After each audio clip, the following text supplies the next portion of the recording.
જય શ્રી કૃષ્ણ, જય માતાજી। સ્વાગત છે તમારું અમારા નવા વ્લોગમાં। અને આજે જો બપોરના આમ તો 2 વાગી ગયા છે ને આવી ગયા છે આપણે ઢાળિયામાં। બધા કઈ ઊભા છે ને કઈક બેઠા છે ને એવું બધું છે। ઢેલ આપણી બેઠી, ગંગા ઊભી, લક્ષ્મી બધા ઊભા છે, ગોરી આપણી બેઠી છે। અને ખાસ કરીને આજે વિડીયો બનાવવાનું કારણ તો ઈ છે કે ઘણી વાર કમેન્ટ આવતી હોય અને ફોન પણ ઘણાના આવે છે કે ગાયને વૈયાઈ જાય એટલે દૂધે ઘટી જાય છે, અથવા તો વૈયાણા પછી 4-5 મહિના થાય ડાયરેક્ટ દૂધે ઘટી જાય।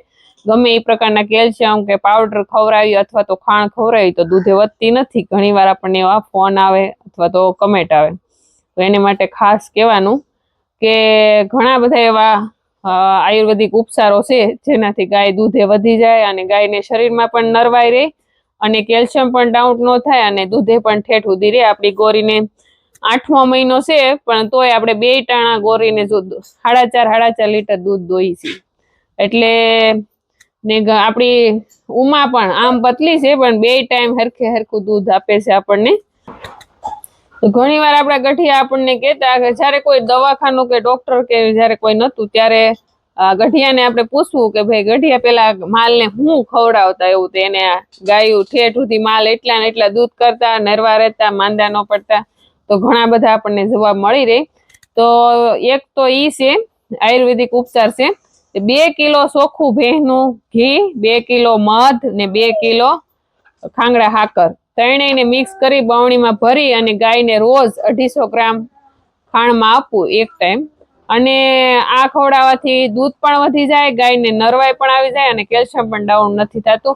અને જો ભેંસને ખવડાવવું હોય તો ગાયનું ઘી લેવાનું, અને ગાયને ખવડાવવું હોય તો ભેંસનું ઘી ચોખ્ખું લેવાનું, પણ ઘી ચોખ્ખું લેવાનું, મધ પણ ચોખ્ખું લેવાનું।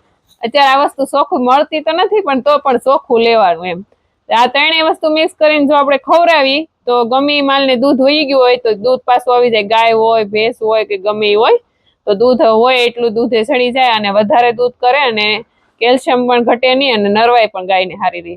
તો આ ખાસ વાત જણાવવાની એટલા માટે કે આપણે ઉમા ગાય ઉપર આ વસ્તુ આને ગાયને ખવડાવી હતી। જે ગાય ઉમા જ્યારે વૈયાય છે ને ત્યારે એકદમ દુબળી પતળી થઈ જાય છે, ખાણ પણ નથી ખાતી અને સારો પણ કાંઈ નથી ખાતી, અને મહિનાઓ સુધી આપણને એમ લાગે કે હવે આનું શું કરશું, દૂધે પણ ન વધે। પણ જેવી રીતના જે આ બનાવીને ખવડાવ્યું હતું મને રોજ 250 ગ્રામ ખાંગડા હાકર, મધ અને ઘી, તો આપણી ઉમા જો દૂધે પણ મસ્ત ચડી ગઈ છે અને અત્યારે આમ પતલી લાગે પણ ખાય પણ બધું લે, ધડબડાટી ખાંડ, નિરણ સારો કોઈ પણ હોય તો, અને દૂધે પણ એનું સારું છે। અત્યારે હાલ 8 લીટર દૂધ છે ઉમાને, પણ એની શિવાની એવડી થઈ ગઈ છે ને 1 મહિના ઉપર 2 મહિનાની છે શિવાની, 8 લીટર માં 5 લીટર તો ખાલી શિવાની દૂધ પીવે છે એક ટાઈમનું, અને સવાર સાંજ 2 ટાઈમ એટલું શિવાની પીવે, વધે એ દૂધ ઉમાનું દોઈ છે। અને આમ પણ જે માલ વૈયાણું હોય ને આપણે ગમે એટલો ખોરાક કરીએ પણ જે દૂધ થોડુંક વધારે ગાય કરતી હોય ને એને શરીરમાં સારું થતા થોડીક વાર લાગે। બાકી નરવાઈ હોવી જોઈએ, ગાય પતલી હોય કે ગાય જાડી હોય એ નથી જોવાતું, એને ઉપર લોહી અને નરવાઈ રહેવી જોઈએ। તો આપણી ઉમા આમ પતલી છે પણ આમ બધી રીતે નરવી છે। તો ગોરી અત્યારે 8મો મહિનો છે અને વિચાર કરી છે કે મેકી દેવી, પણ એટલું દૂધ છે એટલે ડાયરેક્ટ મૂકી ન દેવાય, આવ પણ ભરાય ને આસળમાં પણ હોસા આવે એવું બધું થાય। થોડું દૂધ ઘટાડી છે પણ ગોરીનું દૂધ ઘટતું નથી। જ્યારે લાવ્યા આ ગાય છે ને વેસાતી લાવેલી છે, એક વેતર આપણે દોઈ અને આ બીજું વેતર છે।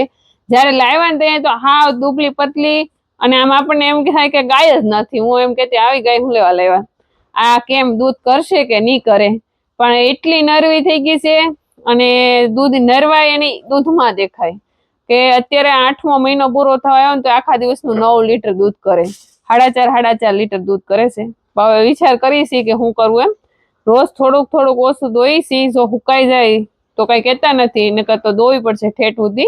આપણે આ ગોરી માથે તે આ વસ્તુ ખવડાવી હતી, ખાંગડા હાકર છે, ઘી છે ભેંસનું અને મધ છે, આ ગોરીને પણ ખવડાવ્યું હતું। હવે એનો સ્પેશિયલ આપણે ક્યારેક વિડીયો પણ બનાવશું કેવી રીતના બનાવી। બાકી આ તો સાદી દેશી વસ્તુ છે, કોઈ પણ ગાયને કોઈ પણ ને ખવડાવી શકાય, અને બધાને કદાચ દૂધ કરતી હોય તો પણ ખવડાવી શકાય, કારણ કે એના શરીરમાં કેલ્શિયમ ડાઉન ન થાય અને કેલ્શિયમ જળવાઈ રહે અને નરવાઈ પણ સારી રહે।